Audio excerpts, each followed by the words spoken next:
साथियों, इससे पूर्व की कक्षा में हमने मूल्यांकन पे चर्चा की थी कि भाषा शिक्षण या हिंदी शिक्षण में मूल्यांकन की आवश्यकता नहीं है।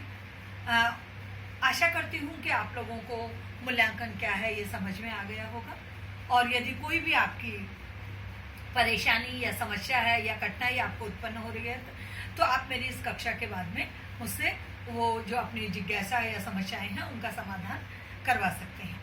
आज मैं आपको बता रही हूँ कि मूल्यांकन और तो हमने देख लिया, लेकिन परीक्षा क्या है। तो जब हम परीक्षा की बात करेंगे तो परीक्षा के लिए कुछ 3 प्रकार हमने यहाँ पे निर्धारित करे हैं। यानी परीक्षा ये कहने की आवश्यकता तो नहीं है कि परीक्षा क्यों ली जा सकती है। परीक्षा जो आपको शिक्षण अधिगम हुआ है उसके मापन के लिए परीक्षा ली जाती है, लेकिन परीक्षा के प्रकार कौन से हैं वो हम देखेंगे।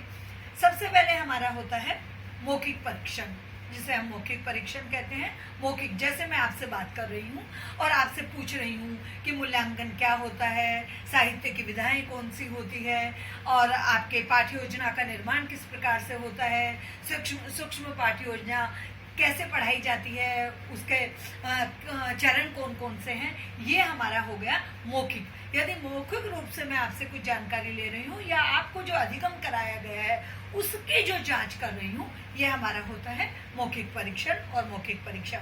दूसरी होती है हमारी लिखित परीक्षा।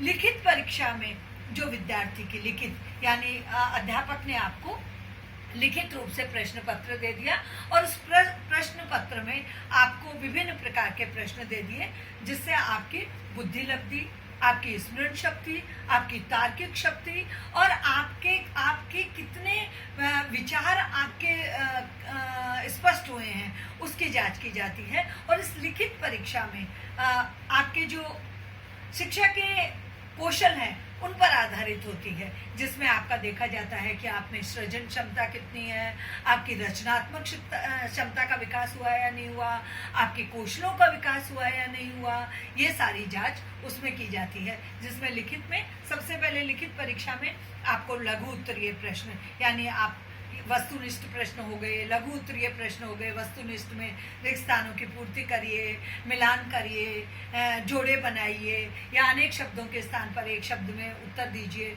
उसके बाद में आ गया लघु उत्तरीय प्रश्न, जहां आप प्रश्न का 2, 3 या 4 लाइनों में या आधे पेज में आप उत्तर देते हैं, वो आपका हो गया लघु उत्तरीय प्रश्न।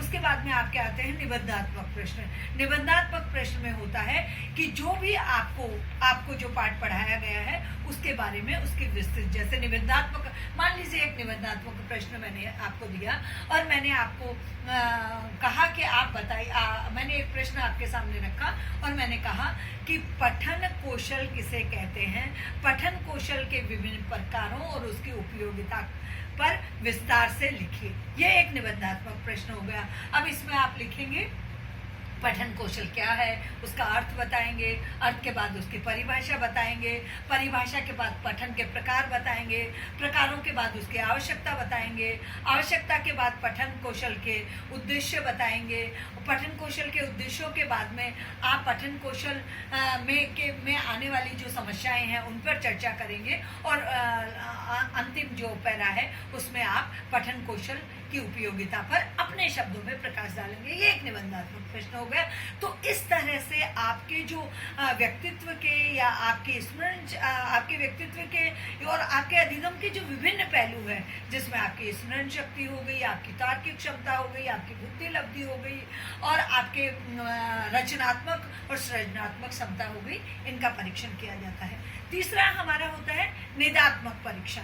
निदात्मक परीक्षण में मुख्य रूप से अध्यापक का कार्य होता है कि विद्यार्थियों के सामने जो कठिनाइयां आ रही हैं उनका निदान करना। प्राथमिक और माध्यमिक शिक्षाओं में निदात्मक जो कक्षाएं होती हैं वो मुख्य रूप से, मान लीजिए कि विद्यार्थी हैं, उनकी उच्चारण शुद्ध नहीं है, उनकी लेखनी अशुद्ध आ रही है, या वो जो अध्याय या फिर पद्यांश और गद्यांश या कहानी कथा निबंध आप पढ़ा रहे हैं उसको आत्मसात तो कर रहे हैं, समझ तो रहे हैं, लेकिन उसको लिखने में उन्हें कठिनाई आती है। जब उनको लिखने को कहा जाता है तो वो निरुत्तर हो जाते हैं। कुछ विद्यार्थी ऐसे भी होंगे जो आपने जो पढ़ाया उसका लिखित रूप से उत्तर तो दे रहे हैं, लेकिन वो अपनी बात को मौखिक रूप से अभिव्यक्त नहीं कर पा रहे हैं, या वो उनकी स्मरण शक्ति अच्छी नहीं है, या लेखन में उनको परेशानी आ रही है, या वो केवल रट करके आपको उत्तर दे रहे हैं, उनकी बुद्धि लब्धि का विकास नहीं हो रहा है।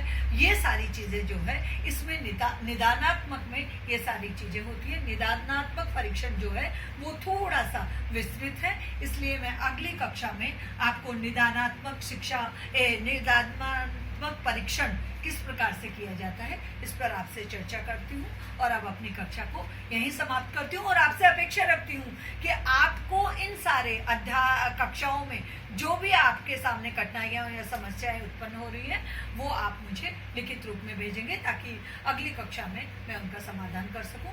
नमस्कार, धन्यवाद।